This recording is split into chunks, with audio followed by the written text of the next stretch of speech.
You have 10 seconds to survive a loss of control in your airplane. What do? We're going to find out in the hangar.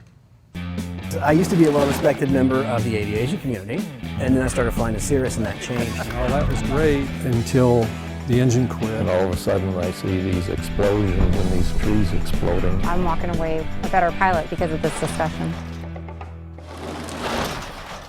Hi, I'm Dan Milliken. Welcome to In the Hangar.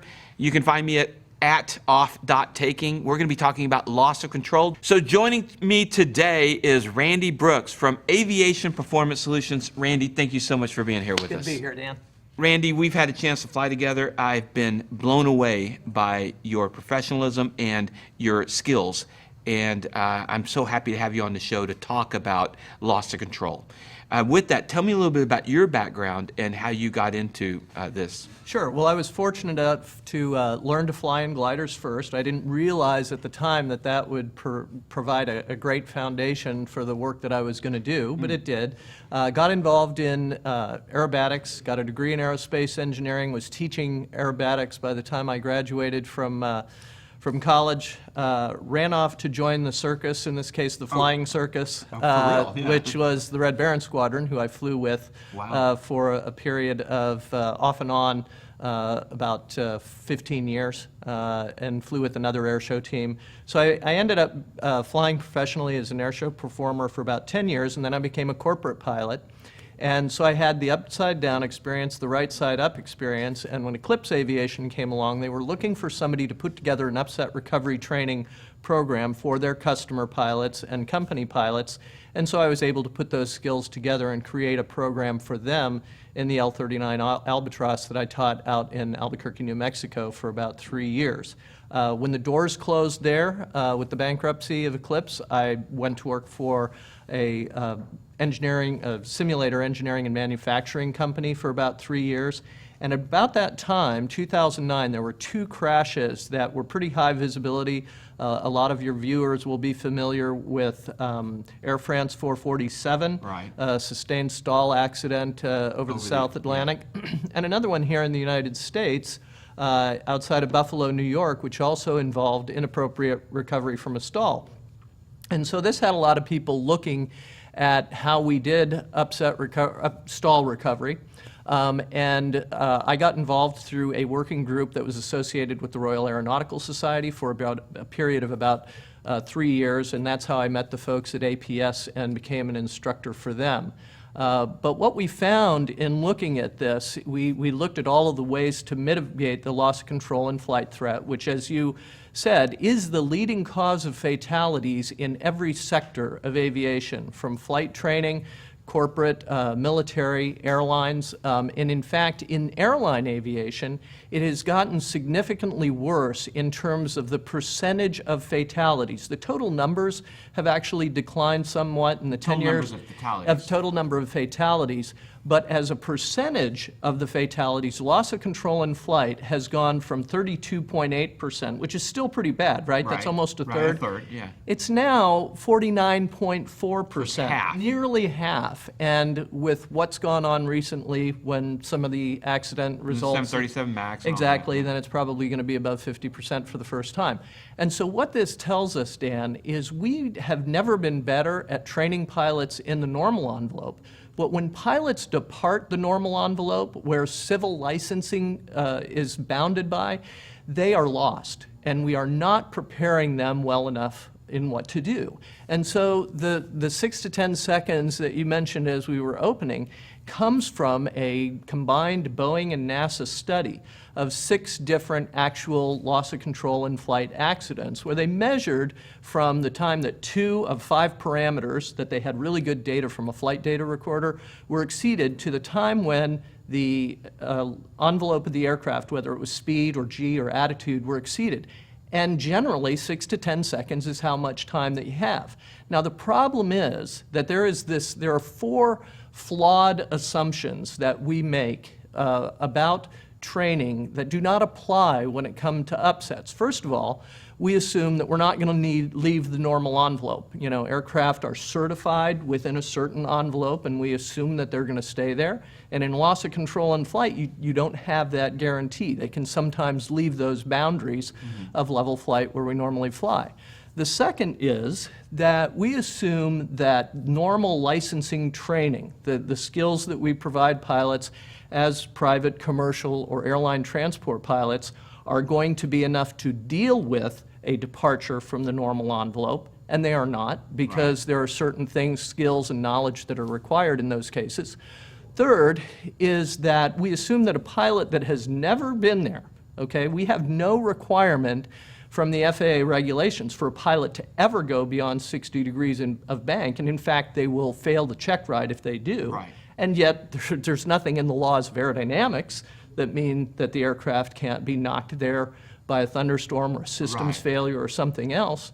Then we assume that the pilot's going to be able to make sense of that, to be able to incorporate that and go, oh, well, I've never been to 95 degrees of bank before, but now and that doesn't work that way. And that's the fourth flawed assumption, is that in those situations, the pilot is going to respond in a way that's reliable and predictable.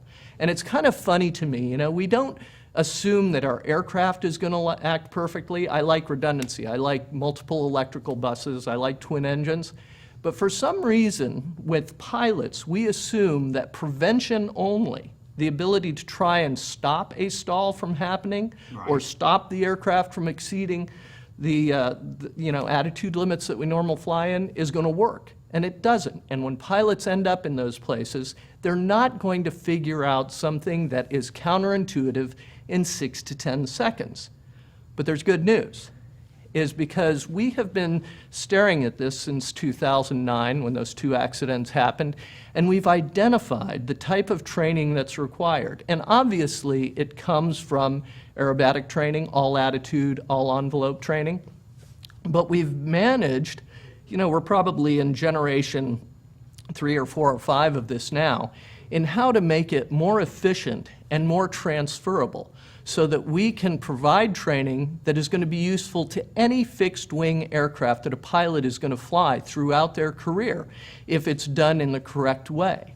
And it's really, really powerful. And we learned this through the process working with the Royal Aeronautical Society. We presented it to the International Civil Aviation Organization as part of an aeronautical rulemaking committee called LOCART. It was Loss of Control Aviation Avoidance and Recovery Training.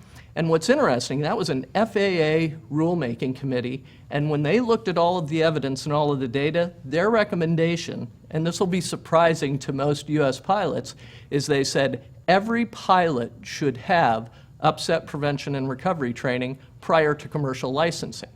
Now, what a lot of people don't know here is that there are places in the world that have acted upon that. In Europe, beginning in June or July of next year, all pilots getting an airline transport pilot or a type rating will have to have 3 hours of on-aircraft upset prevention and recovery training, just like the US recommendations to mitigate loss of control in flight suggested. And in fact, you know, because of those 4 flawed assumptions that I outlined earlier, the statistics are not going to get better until we change the way we train. You know, if we keep doing the same thing, we're going to keep getting the same results. And, you know, this has been looked at before extensively, and sooner or later, the kind of training that we are doing now will probably be required for all commercial pilots, but I'm guessing it's going to be 5 to 10 years from now. The other thing that we've learned through this process is the simulator is missing 2 really, really important ingredients that are not really a big deal in the normal envelope, where those simulators are so realistic it might as well be the real airplane. But when it comes to an upset, the 2 things that are missing are, 1, the aerodynamics. We don't have the aircraft going to the full range of angle of attack or alpha or side slip or beta to allow it to react the way the airplane will in the real world. But the other thing, Dan, that we're starting to appreciate more and more is the human factors element. Because if I walk in through a door to a simulator that's bolted to the ground with 6 legs, I know I'm not going to be hurt. But in the real aircraft, things are a lot different, and I see that on a daily basis when I fly with pilots that have 10 to 15,000 hours, but may never have been upside down before.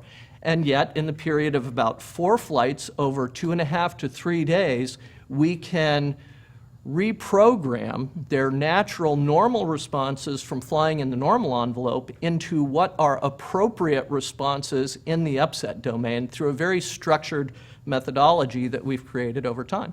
Okay, so for the training, you mentioned simulators, but in watching the videos that you've sent, there's a lot of real-world training, and that's what you're talking about.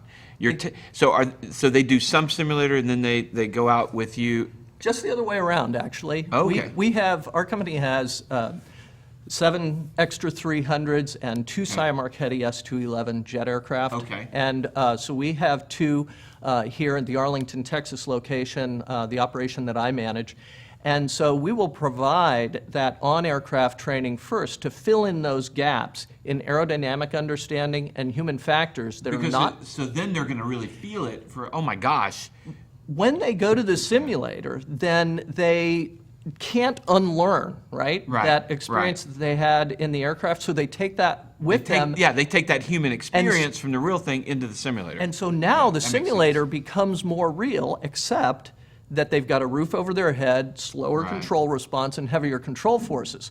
But everything that we teach them in the single-engine aerobatic aircraft, the all-attitude, all-envelope aircraft, is transferable to any other aircraft that they fly. Because dynamics of flight are dynamics of flight. Exactly, exactly. So we talked a lot about ATP level. Yeah.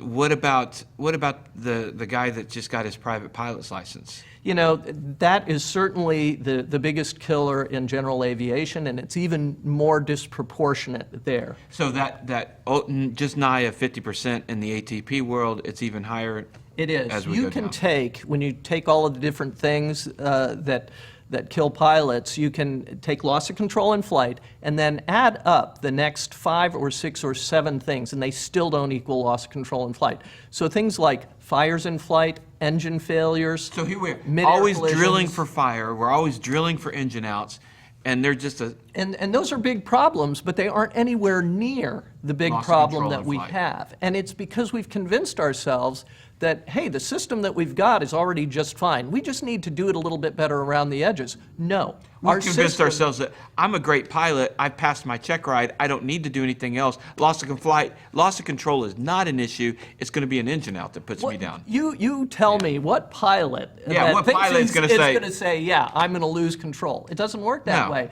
We're But then pilots. we have to be realists about this and say, if this is what is affecting everybody else, one of the reasons it affected them is because they didn't think it was going to happen to them either. And because they thought that because they were doing everything that the FAA required them to do, they were good. Wrong. There are things that we should be doing as pilots that the FAA is not requiring us to do. Yeah, I mean, on the private pilot check ride, we go to a few unusual attitudes, wings level, throttle back, and boom, we're done. Let me just touch on 2 things that you just mentioned. One, in a pilot's entire career, Dan, do you know how many times they have to stall an airplane? Oh, we have to stall it quite a bit in the private, then stall it more in every check ride. Nope. We only have to do an actual stall one time. Oh, and now. That's on the Yeah. private pilot check ride. When we take a commercial, we can recover when the stall is Sound. imminent. Yeah. Okay, that's at a buffet. When we reach the ATP level, we fail the check ride if we stall. We have to recover at the first indication of stall. So the problem is that the way the aircraft behaves at the stall or after it is entirely different than the way it stalls. Well, at least we do. prior At least to we do that. spin training in CFI. We do for CFIs, except that you don't have to be a CFI to be a commercial pilot. And there's another problem with Right. that. Stalls and spins are a big problem in light aviation. They aren't a big problem for transport category aircraft, but loss of control in flight still is. Yes, A multi-engine aircraft can't recover from a spin, or at least is not required by certification. Well, and we to don't hear a recover. lot about a So- 787 spinning. Yeah, exactly. So that can be nice skills to have, but they tend to leave us at some point in our career. But the cross-controlled stalls, Right. which it might not be safe to do in a non-aerobatic aircraft from the standpoint of the situations that you can get into and get out of, the structural stresses. Right. I like wearing a parachute when I go to work. I have options that I don't have if I don't have a parachute on.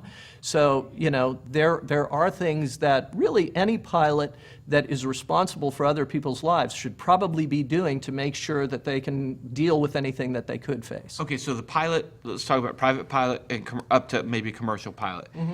What can that person do to make sure that they're better trained on loss of control in flight?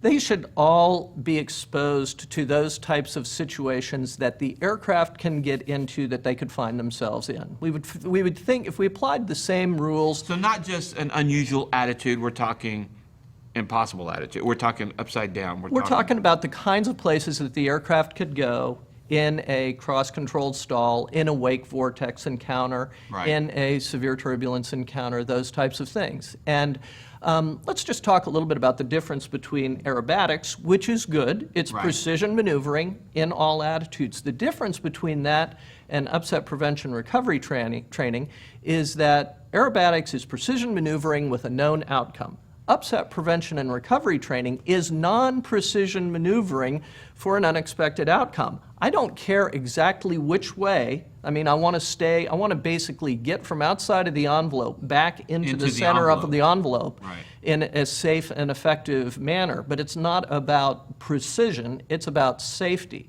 And so the focus is a little bit different. Now, we do aerobatics, we do certain maneuvers as part of UPRT, but we're doing them not to teach the maneuvers themselves. We're doing them to show what the flight path is going to be in an upset, illustrate, you know, the effects of gravity in a rolling upset, management of G. You know, we don't, a normal category aircraft is certified to 3.8 Gs. That means that in some situations, you could pull that and the airplane would be just fine. A utility category is 4.4 Gs.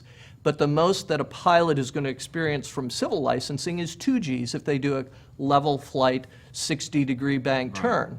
And so some of the things that I mentioned that are counterintuitive, if I'm in a nose-low upset and the aircraft is accelerating, it might actually be safer to pull more than 2 Gs, okay? Because I can go all the way to 3.8 Gs without hurting a thing.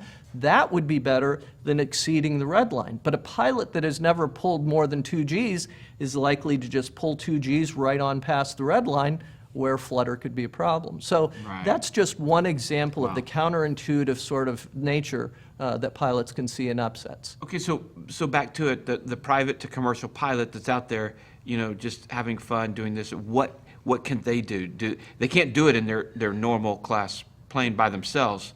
Do they need to find a CFI? Do they need to come to a course? They do need to find a CFI that's going to be safe in doing this type of training. And you know, in my case, I've got a CFI for gliders, for instrument, for multi-engine. But I will tell you that to teach upset prevention and recovery training correctly requires more knowledge and skills than all three of those ratings together. The FAA at this point does not recognize that. I think that we should have a system that identifies and has instructors demonstrate the proficiency to teach those upset prevention recovery training skills just as we do the other areas. But as far as right now, find a pilot that's done this before, that's flown an aerobatic aircraft, and we recommend an aerobatic aircraft so that you can go to the places that the parts of the envelope that you're not going to be safe or not going to see the things that you need to see in a normal or utility category aircraft. And yeah, there's on our website, we have a list of things that anybody can look for in trying to identify a reputable upset prevention recovery training school.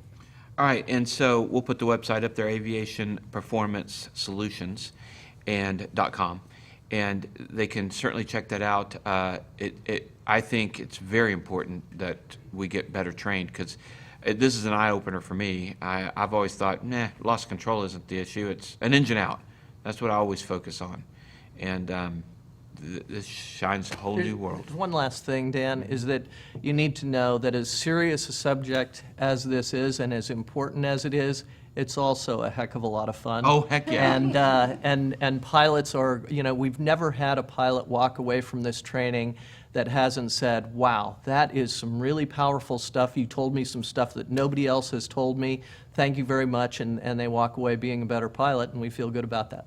Well, I need to do a video with you. Take some cameras, put them on I the think plane. you and do. go. All Yes. right. We'll look Randy, forward to that. thank you so much. Okay, and so for you guys out there, make sure that you're training appropriately, that you're looking at, as pilots, we manage risk. And if the risk of an engine out is this much and the risk of loss of control is this much, maybe we need to put a little bit more effort into that. So stay safe. And if you like our channel, share, subscribe, and like, and we'll see you next time in the hangar.